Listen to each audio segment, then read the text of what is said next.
la kooku nag bu ne nit ki su ngeen seqee yooyu. bu nekkee jafe-jafe ala kulli yàlla di nga ko yittewoo.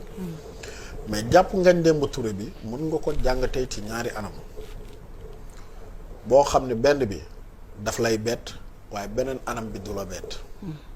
bu dee da nga ko comparer par rapport ak li xew récemment muy nit yi ñu génne kaso ak communiqué yi jóge ci conseil des ministres que le chef de l'État dafa am yéenewu décrisper tension politique bi. jubóolewaat ñi nga xam ne ñoo séq ëttu politique bi ngir mën a jëm vers des élections apaisées ci jàmm ñëpp bokk. oui. bi mu génnee ci communiqué conseil des ministres ñu teg ci di libérer ay nit yi nga xam ni moom ak ñoom a bokk parti bi di Pastef te mën nga ne même presque chef d'accusation yi la leen toppee ñoom ñëpp buñ jàppee Ngagne Demba Touré dina la bett ndax liñ koy toppee moom lañ toppee ñañ génne. su fekkee ña ca biir mën na leen bàyyi ñu génn kon ka ca biti xel du yenu maanaa moom ñu jàpp ko. ce serait bien ça de rappeler ci par la même occasion li ñu koy toppee. donc nag bokk na ci chef d'accusation yi nga xamante ni teg nañ ko ci kaw muy association de malfaiteurs en rapport avec une entreprise terroriste, d'offense au chef de l'État, d'actes susceptibles de compromettre la sécurité publique ou ayant entraîné des troubles politiques graves, d'atteinte à l'autorité de la justice, outrage à magistrat. mu mel ni liñ koy toppee. moom la ñuy toppee Diomaye Faye et autres. li ëpp ci waa Pastef yi ñu jàpp. oui te ñooñu ñu ngi leen di génne ñu ngi leen di élargir comme moom bu ñu ko jàppee dana la bett. dana la bett tamit par rapport ak récemment rumeur yi nga doon dégg comme am na ñuy dox jàmm diggante président Macky Sall ak Ousmane Sonko ngir ñu nekk ci jàmm. fexe ba tension yi dox seen diggante mu mën a dañ ba ñuy naan Sonko ngi dialogue dañ ko waxut ci kaw. kon xam nga yooyu yëpp boo ko boolee jàpp Ngagne Demba Touré bi daf lay bett. tout à fait. waaye nag du la bett boo ko jàngatee politiquement ndax yaa ko wax léegi ci bi ngay poser question bi. rappelé nga ne Ngagne Demba bi muy ñibbisi. dañ ko tettu en grande pompe. oui. retour triomphal la am.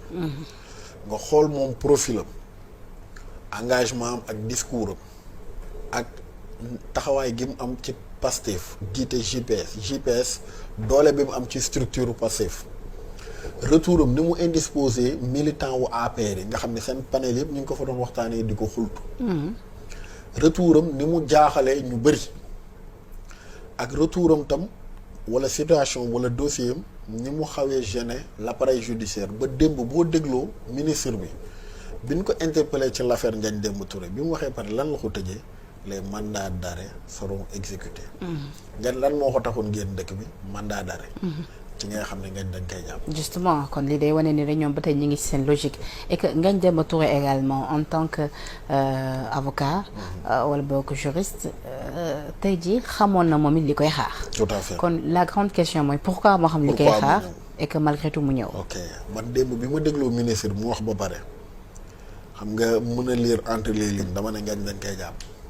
situation bi daf leen xaw a gêner bi mu ne les mandats d'arrêt seront exécutés rek laa xam ne danañ ko teg. parce que duñ bëgg tamit lu ni mel nekk benn jurisprudence pour ëllëg. teg ci le profil da Ngagne bu doon keneen la xëy na mënoon na jàll mais Ngagne ni mu ñëwee ni mu ko teetoo ak taxawaayam donc à partir de ce moment Ngagne xam na droit xam na li ko doon xaar ñëpp si na jël na risque yi la pourquoi ndax Ngagne Demba dafa ñëw xam na ni ak nu mu munti demee même buñ koy relax dossier am foog ñu teg ko loxo étudier ko door ko bàyyi loolu benn hypothèse wala ndax Ngagne Demba dafa sentir ni jeunes yu bëri ñu ngi dugg ci piège yu ñu ngi ci dynamique gu décrispé jàmmay am moom mu selon lecture am ak étude am mu jàpp ne loolu amul mu ñëw ngir prouver leen ko ñaari kaay mun nga ko ci jàpp. ban nga ci jàpp. li ma gëm man mooy volonté wu bi président Macky Sall waxoon ni am na intention wu apaiser tension bi. loolu matérialisé gul ci terrain bi waxoon naa la ko mercredi passé ne la ñuy wax dialogue ba léegi état bi bët bi muy xoolee Pastef moom la ko continuer di xoolee situation bi soppeekoo donc volonté rek la ñu manifester gu waaye ba léegi nu mu tudd matérialisé guñ ko ci terrain bi maanaam diggante régime bi ak Pastef la ca doxoon dañut ba tey moo fa ne. ngay ñaaw ba tey. waaw malgré génn nañ 300 et quelques personnes 200 et quelques war a génn muy 500 mais situation ba léegi évolué. ngay démb dégg nga ministre bi lu mu wax. génne yi moom jotewul dara ak li nga xamante ni. raison de plus donc ci nga donc kon nga jàpp ne entre le président Macky Sall ak Ousmane Sonko amagul lenn lu ci dox loo xam ne mën nga ne dialogue am na donc ñi génnoon takk rajo yi naan ñi ngi dialogue ñi ngi dil dañ ko waxul xanaa dañuy muuru jégalu nit ñi. am na aussi tamit ñu ci am beneen lecture cheikh bi maanaam bu dee dëgg la ne tey gi dialogue am na. est-ce que du tey gi jàpp Ngagne Demba Touré dafay wane ni bu dee dialogue am na ponk yi nga xamante ni xëj na d'accord woon nañ ca te ku mel ni Ousmane Sonko dem ba ci biir teengal ba tey wala dem ba ci biir campé ba tey ci position am est-ce que lu ñu mel tamit wanewul tey jii jàpp Ngagne Demba Touré peut-être pour mu réagir wala boog mu donner suite ci dialogue bi. hypothèse la boo xam ne ñenn ñi mën nañ ko am mais man gis-gis bi ma am mooy Ousmane toujours rek suñu nee mi ngi dialogué terrain bi da koy contredire. bi Barthélemy waxee woon ni moo ma mandaté pour ma dem négocier boobu Ousmane a ngi bëgg a dee ci terrain boobu la ñuy toj oto boobu lañ koy gazé boobu lay feebar boobu lañ koy bëgg a rey ci procès yi. du dëgg. cette fois-ci ñu ne mi ngi waat di dialogué Ngagne Demba Touré taxawaayam ci dispositif bu Pastef ni mu important wee doo dem dialogue mukk ñu lay jàppale ki nekk maanaam ki nga xam ne moo gàddu drapeau wu ndawi Pastef yi.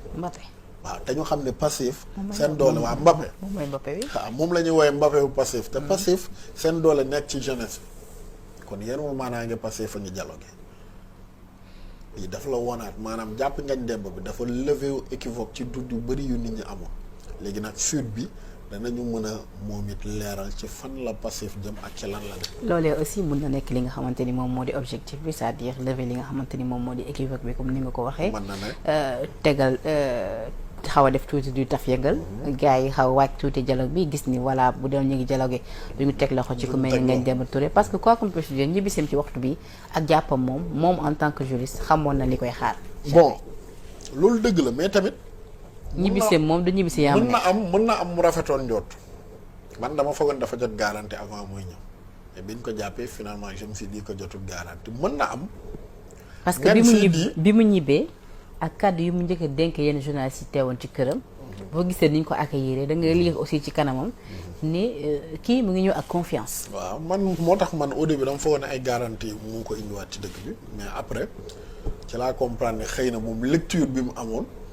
mooy liñ koy toppee moom lañ toppee ñiñ bàyyi et que dossier judiciaire dossier politique yooyu ñu judiciarisé mi ngi seen ginnaaw mais malheureusement tel n'est pas le cas en tout cas pour le moment liñ gisagum mooy arrestation moom dafa démentir beaucoup de rumeurs yu doon circuler depuis moomu temps léegi nag ñi nga xool fan la yëf yi jëm ak lan mooy nekk suñu kanam. yóbbu nañ ko Rebeuss. waaw yóbbu nañ ko Rebeuss. ñuy xaarandi janoom ak li nga xamante ni moom moo di juge bi. dañu xool ndax dañ koy placer sous liberté provisoire comme ñi ni libéré.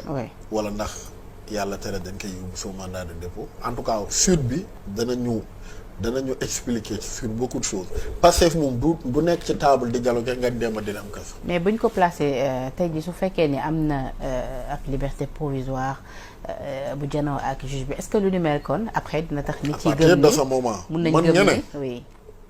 état baa ngi posé ay actes de bonne volonté envers Pastef. et que waxtaan am na. ak contact am na ñu ngi waxtaan. waaw mais dans le cas contraire moom wax dëgg yàlla. je pense que ni ñu dem dute ci dialogue bi sax firnde bi moom. waaw firnde bi mooy dossier Ngagne. parce que su boobaa également mun nañ ci am benn lecture que ni dañ ko wax ni ko ñibbisil. ñu régler sa cas une bonne fois pour toutes après su boobaa di nga xam ne waxtaan am na yow nga mën a politique nga mën a fës bokk ci langum politique bi. en toute liberté. waaye it bul dàq option wu maanaam c'est ñu mu tudd c'est camarades de corps ñi nga xam ne mooy camarade du greffier mi. nga xam ne dañu am. waaw gis nga ab communiqué buñ ci génnee. xam nga ñoom ils sont solidaires. te ñu ngi taxaw dégg naa ci bureau bi ñu ko war a entendre bureau juge bi ñu ko war a entendre bloc boobu mën na def tam effet bu baax a baax. alors oui. donc à partir de foofu tam mën na nga xam fan la suite bi di doon incha allah. mais daal mën nañ ci rafet njort. waaw yàlla na ko yàlla génne foofu man loolu laa koy ñaanal vraiment man dama gëm ne mbirum jàpp dossier politique yi war na féetee ginnaaw fi ñu toll nii. c'est un jeune prometteur nag vraiment. très agréable à écouter. moo koy déglu li muy wax day leer dañ ciy mën a. borom xam-xam la am na engagement. oui donc ñi ngi topp daal yëf yi Sénégal c'est également di leen nañ ko toppal. bu soobee yàlla ci ruusali ci xibaar rek dañ leen ko baaxee. ba tey ñu taxaw ci wàllu justice. waxtaan ba tey ci li nga xamante ni moo di sorti démb bu maître Aïssata Tall Sall déjà sànq cof nga ko ci par rapport ak gis-gis bi nga xamante ni biñ ko taskatu xabaar yi laajee jëm ci ku mel ni Ngagne Demba Touré la mu ca tontu loolu moo évacué nañ ko par duñ ko dellusiwaat mais bu ñu taxawee déjà ci forme bi démb sortie bi démb ni mu décidé génn juste après ñu libéré ay détenus ñenn ñi jàppee leen ay détenus politiques ñu libéré ci un bon nombre mu décidé taxaw indi ci ay explications lan la ki jublu woon. bon man diversion laa ko jàppee sur l'essentiel parce que sortie bi amul lenn lum ñu apprendre de nouveau ñun libéré wu leen définitivement duñu ay détenus politiques loolu mooy ristation régime en place n'est-ce pas. mais benn élément la buñ teg ci l'espace politique wala l'espace public pour ñu concentrer wu ci ñu ngi ciy débat nii alors que l'essentiel fi mu toll nii farata bi mooy boo fi ñu toll nii jàpp guñ datu élection.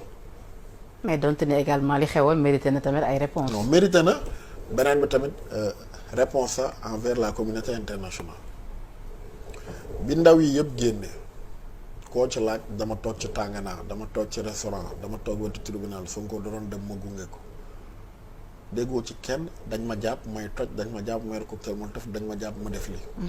ay xale ay ndaw image. laaj nañ ko ci démb sax. merci oui des innocents boo xoolee seen kanam xam ne ñii mënuñ sax toj verre image bu néfaste la renvoyé ci régime bi au niveau national comme niveau international.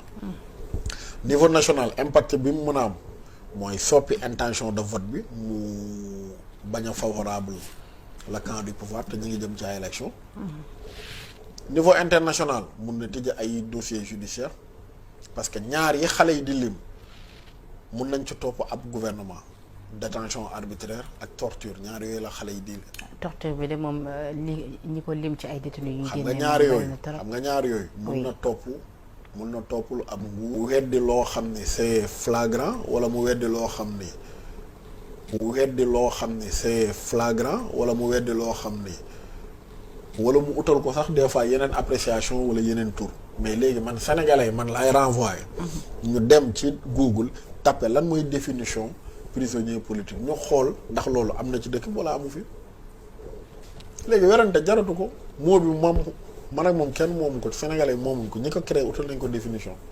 lu jëm ci kaawu Bassirou Diomaye Faye moom ministre bi ba tey jàpp na ni c'est pas parce que candidat la que dañ ko war a libérer. bon xam nga Bassirou Diomaye dafa élégant wul d'abord ci démocratie ñu ne nit candidat la ñu ne caabi da ko féetee ginnaaw taamagul benn condamnation bu pesé ci moom. mën nga élargir.